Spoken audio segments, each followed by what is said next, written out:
एस्ट्रोलिनियज channel में आपका स्वागत है। आज हम एक ऐसे विषय पर बात करेंगे वो ज़्यादातर मिडिल क्लास में लोगों से जुड़ा हुआ है। ज़्यादातर लोग मेरे पास भी आते हैं और आपने भी सुने होंगे कि कहते हैं कि कमाते तो बहुत हैं बट खर्च हो जाता है, बचत नहीं हो पाती।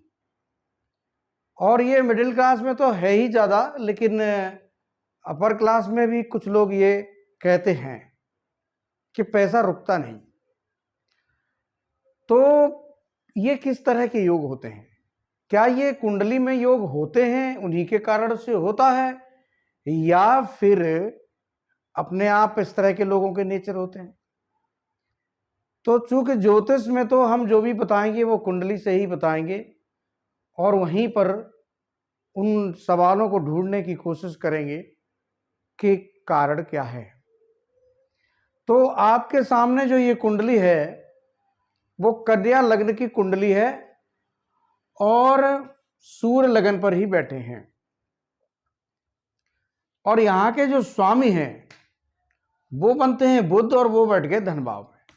तो इससे ये पक्का हो गया कि इनके पास धन तो आएगा ही, क्योंकि बुध जब धन भाव में गए हैं तो इनका तो दिमाग धन कमाने में ही लगेगा और इनको बचपन से ही ठीक ठाक सुख रहेगा और पिता के द्वारा भी इनको अच्छा पैसा मिलेगा। इनके कर्म के स्वामी भी बुध हैं, तो फिर ये व्यापार ही करेंगे और ये व्यापार में ही है। तो इनका जो ये लगन और दशमेश जो इनके धनभाव में गए, ये एक बहुत अच्छा योग बन गया। दूसरा भी एक योग देखिए केंद्र में ही कि गुरु चतुर्थ भाव के स्वामी हैं और सप्तम भाव में स्वराशि बैठे हैं। तो ये भी एक अच्छा योग है। गुरु अगर मीन राशि में बैठ गए केंद्र के अंदर तो हंस नामक पंच महापुरुष योग बना देंगे। तो यानी कि ये भी इनका बहुत अच्छा योग है और गुरु की दृष्टि सूर्य पर होगी, लगन पर भी होगी। दूसरा ये अच्छा योग है। गुरु की दृष्टि यहां लाभ पर है, लाभेश चंद्र हैं जो कि चंद्र मंगल के साथ बैठे हैं, यानी लाभ भाव का स्वामी लक्ष्मी योग बनाकर बैठा है, गुरु की दृष्टि पड़ेगी।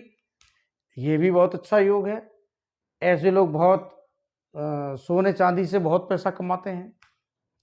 और ये इसी योग के कारण, चूंकि यहां आप देखें तो शनि जब लाभ में होते हैं तो एक अच्छा फल देते हैं और शनि है पंचम भाव के स्वामी, यानी शनि अपने पंचम भाव को देखेंगे तो इसकी भी वृद्धि करेंगे। तो ये भी एक इनका अच्छा योग बन गया। इसके अतिरिक्त गुरु की शनि पर दृष्टि रहेगी, तो गुरु की शनि पर अगर दृष्टि हो तो शनि अच्छा फल देते हैं, क्योंकि शनि यहां लाभ में वैसे ही अच्छा फल देते हैं। इस तरह से अगर आप देखो तो इनके बहुत से अच्छे योग बने हैं जो कि इनको लाभ देते हैं, व्यापार में इनको अच्छा प्रॉफिट कराते हैं। अब केतु जो बैठे हैं इनके नवे घर में बैठे हैं, ये इनको खर्च करवाएंगे। क्यों कराएंगे? उसका कारण आप देखिए कि केतु की जो राशि है वो वृषभ राशि है और उसके स्वामी शुक्र जो है इनके बैठे हैं सिंह राशि में। कहां बैठे हैं? खर्च के घर में। तो खर्च के घर में शुक्र पैसा देते नहीं है। तो कुछ लोग कहते हैं कि शुक्र अगर खर्च के घर में बैठे हो तो अच्छे होते हैं। अच्छे इसलिए होते हैं कि शुक्र जब यहां खर्च करवाएंगे तो कहीं से तो पैसा आएगा ही, क्योंकि शुक्र का जो खर्च है वो बड़ा लग्जरी है। बड़ी बड़ी चीजों पे खर्च करना, गाड़ियां बड़ी हो तो बड़ी बड़ी गाड़ियां लेना। अब इनका बड़ी गाड़ी लेने पे इसलिए और होगा कि सूर्य वहां के स्वामी है। गाड़ी जो होती है, रथ जो होता है, वो सूर्य से आता है। तो अब द्वादश भाव के सूर्य स्वामी बनकर की लगन पे बैठे हैं, तो इनको क्या चाहिए? इनको तो बहुत बड़ी गाड़ी चाहिए, क्योंकि ऊपर से शुक्र है तो लग्जरी गाड़ी चाहिए। तो ये टॉप गाड़ी लेंगे। तो अब आपने कमाए और टॉप क्वालिटी की गाड़ी लेंगे तो खर्च तो होगा ही। तो इनका जो खर्च होता है वो लग्जरी पर बहुत ज्यादा खर्च होता है। मकान बनाएंगे तो वो भी ऊंचा, तो इस तरह से इनके जो भी खर्च होते हैं, चूंकि अब मकान के लिए आप देखेंगे गुरु को, तो गुरु भी एक अच्छा मकान बनाएंगे, अच्छी कहते हैं कि लोकेशन पर, तो वहां भी बहुत महंगा मिलेगा। तो वहां, और वो शुक्र, उसमें शुक्र का इन्वॉल्वमेंट होता है मकान में, तो इसलिए ये खर्च, चूंकि शुक्र इनके द्वादश भाव में सिंह राशि में है, कारण यहां सिंह राशि का इसलिए है कि उसके स्वामी इनकी लगन पर आ गए, तो इनका खर्च से जबरदस्त संबंध जुड़ा, और वो भी बड़े खर्चों से।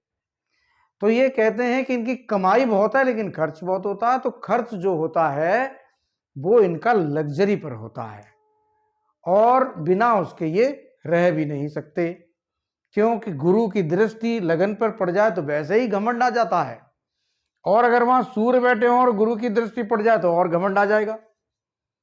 तो फिर ये अपने को ऊंचा दिखाने के लिए खर्चा बहुत करते हैं। तो इस तरह से खर्च जब होता है तो कोई बहुत बुरा खर्च नहीं है, आप अपने ऊपर ही कर रहे हैं।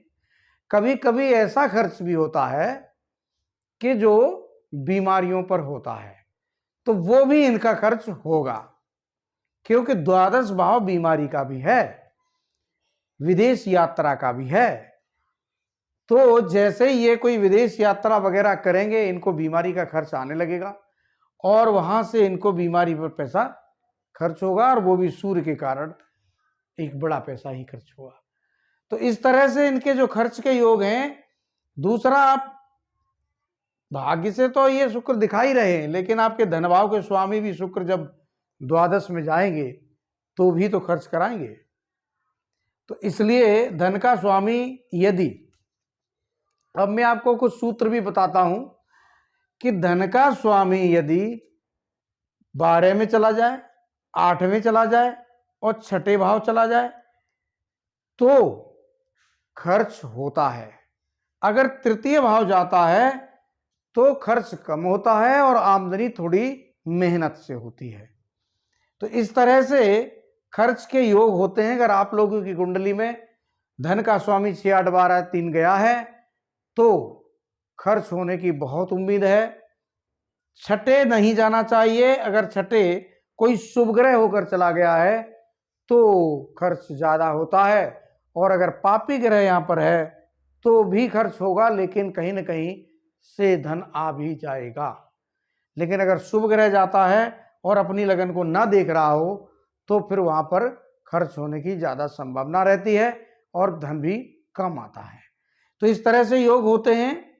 आपने समझे कि खर्च का मतलब क्या है, यानी कि धन भाव को ही देखना है और उसके स्वामी को देखना है।